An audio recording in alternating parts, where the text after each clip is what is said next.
Hello, welcome back, Recapped Mystery here. Today, I'm going to explain fantasy, sci-fi, thriller film, Into the Dark Down. Watch out and take care. At the start of the film, we see a female named Jennifer working late at night in the office. Jennifer had to finish her work swiftly today and travel to New York because she was set to meet her ex-fiancé in New York. Jennifer leaves the office with her stuff and some candy after completing her office task. Next, we see a man named Guy who works in the same workplace and was also rushing home. Jennifer enters the lift from floor 49, and Guy enters the lift from floor 42. Guy carries a bottle of wine that was given to him by a friend. Guy starts talking to Jennifer as soon as he gets into the lift, but Jennifer chats to him without any interest. Guy shows Jennifer a picture on the lift's wall. Jennifer was looking at this picture, which shows when there is a push in the lift, causing the lift to stop, and the person presses the emergency alarm button in the lift, but none of the buttons work. When this guy tries to open the lift door, he is unable to do so due to the camera put in the lift. Both of them seek assistance for themselves, but no one is around to assist them. Both check their phones so he can call someone here for assistance. However, his phone has no network. Both of them yelled for assistance inside the lift, but no one could hear his voice. Guy suggests that they depart by opening the emergency panel on top of the lift, following which Jennifer sits on Guy's shoulders and begins looking for the emergency panel. But Jennifer fails to see the emergency panel, and both of them are trapped inside the lift for an extended period of time. So they both introduce themselves to each other here. They both converse to each other to pass the time. Jennifer asks the person here if he has any water, and the guy responds with this: "Yes, I have both water and wine. So would you prefer water or wine?" Jennifer claims that all I want is water. Jennifer drinks water after obtaining a bottle from the gentleman. Jennifer pulls some chocolates from her bag and hands it to the guy. The two converse now that he has been confined in the lift for more than 4 hours. Jennifer needed to pee quickly, but she was caught in the lift with an unfamiliar man in front of her. As a result, Jennifer felt too embarrassed to notify that man about her situation. When the guy notices Jennifer in this state, he stands in the corner of the lift and closes his eyes and ears, following which Jennifer begins urinating in a bottle. Jennifer feels a lot better after urinating while sitting inside the lift. Both of them were growing bored, so they decided to play some games here. While playing the game, they began discussing about their personal lives. Jennifer reveals that she was flying to New York on tonight's flight to surprise her ex-fiancé, but it became trapped here and she was unable to move it. Guy cracks open a bottle of wine and the two of them drink together inside the lift. More than 5 hours had passed since he was stranded in the lift, and both of them were making each other's drawings to pass the time. When Jennifer showed Guy her drawing, then his painting becomes much more amusing. But when the guy shows Jennifer his drawing, Jennifer is pleased to see her drawing. Jennifer takes a picture of the sketch because she wants to put it on her profile, and they begin discussing about their personal lives, where Jennifer begins telling a guy about her college days. Jennifer reveals that when she was in college, she had made out with her lover in the college library itself. Jennifer then reveals many other personal details to the gentleman here and tells the guy that he, too, can tell him similar things that have happened in his life. Guy is shy at first but gradually begins to explain about itself. Guy here tells Jennifer a lot of things, and as they learn more about one another, the two of them begin to become closer. The guy does this kiss to Jennifer. After this, Guy says, "Jennifer, here that you are really nice and I like you, which is why I want you to be with me." Both of them become physical here.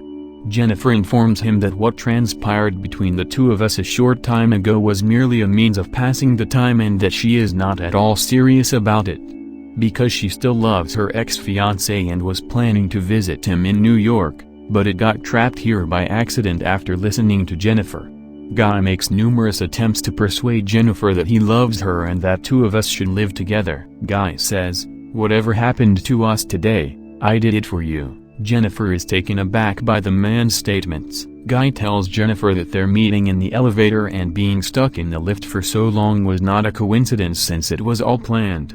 Guy informs Jennifer that it does not work in any office here, but that the security officer of this building is aware of all of this. Jennifer asks, "After all, Why did you do this to me? The man responds angrily, I tried to talk to you many times, but you ignored me every time. That's why I never gave up on you and kept seeing you in the camera every time. I knew everything about you because of what you do when you came to work. And when do you leave the office? This guy glances at some video shots of Jennifer, then takes the key out of his pocket and starts the lift with it. As soon as the lift is turned on, Jennifer begins yelling violently at the cow, saying, whatever you have done to me, I will not leave you for that, and I will call the police and have you arrested. The guy becomes enraged after hearing Jennifer's words, and it switches off the elevator once more. Jennifer steps inside the lift. However, there is a battle between these two here, and Jennifer's foot gets on the key in the lift. As a result of the lift key breaking,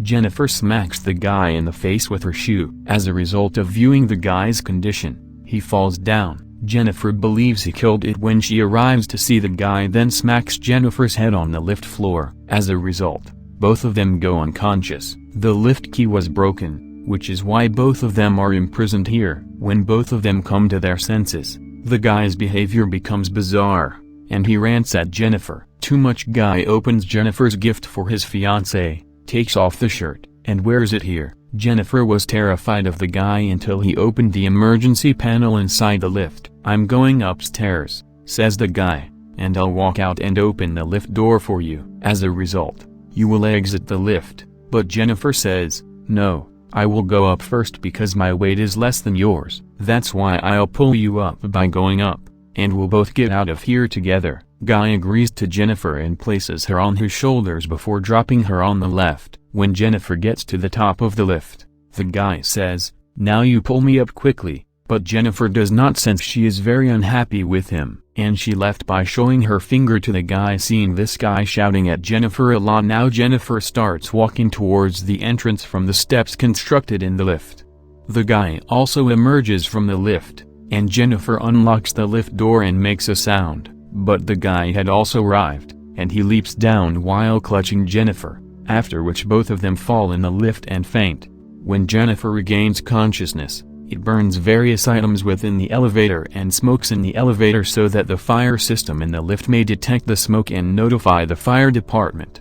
Jennifer was doing all of this because the fire alarm in this building was linked to the fire department. Guy regains consciousness at this point, but Jennifer strikes it again and binds its wrists and feet with cloths. Jennifer keeps a note of everything that happens to her in her phone, and it advises him to accept his error so that when it leaves here, Jennifer will not have to go to court if he does not first admit his mistake. But Jennifer threatens him, you accept your mistake or I'll torture you a lot. Hearing Jennifer's remarks, the guy accepts to admit his mistake. When Jennifer begins to video it on her phone, the guy informs Jennifer here that my real name is John Dickens. I was driving under the influence of alcohol a few years ago, and at the moment, I was in an accident in which my fiancée Tilda copyright was killed, and the police arrested me at the moment. Guy claims that my record was with the police following the accident. As a result, I was unable to obtain a good job, but after some time, I was hired as a security guard at this building, and began doing it after that. We are shown a man named Eddie who used to work as a security guard at this building. Eddie looks at the CCTV video and notices two persons locked in the lift. He attempts to communicate inside the lift via the speaker. Finally, after Jennifer speaks to it from inside the lift, the heel rushes to open the lift door, but Eddie is unable to fully open the door, so he goes to collect the lift's second key. When the heel leaves here, the guy strikes Jennifer and knocks her unconscious, and the heel returns with the second key to the elevator. Then he claims that by throwing the key inside the elevator, he can unlock the door by turning on the lift with a key, but there is a noise from inside. When Eddie looks inside the lift, he notices that I need assistance. Then here comes the person who holds Eddie tightly and turns on the lift. When the lift is turned on, Eddie's body is sliced into two halves, and he dies here. A person knocks Jennifer senseless and places her in the trunk of a car before returning to the elevator. It hides Eddie's body. This guy walks to the washroom and cleans off the blood on him and puts on a new security guard uniform. When Eddie's girlfriend comes here and sees him erasing all those CCTV photographs, he gets worried and asks the cow, "Have you seen Eddie anywhere?" Then the guy claims that Eddie is gone, and this girl thinks that Eddie has actually gone from here. This girl also begins to escape from here, but the cow attacks it from behind and kills it as well. Now the guy gets his car and exits the building, and after getting out of the car, he drives to a deserted location. Guy throws the fuel in the trash can so he can burn Jennifer to death. Guy was throwing Jennifer's belongings in the trash can. That's when Jennifer comes to her senses and hits the guy with a fuel tank, knocking him down. Jennifer flees with the guy's car, and the guy begins yelling violently. Jennifer reverses the car after a short distance and hits the guy with it. After being hit by a car, the person falls into the same dustbin in which he had poured fuel, and several sharp objects have penetrated his body, rendering him unable to get up. When Jennifer approaches him and smokes by lighting a cigar, Jennifer puts that cigar in that dustbin, which catches fire, and the guy is murdered here. Jennifer felt much better by killing the person, and it leaves from here. The end. Please subscribe to assist the channel, turn on notification and leave a like. Thank you for taking the time to watch. See you again soon.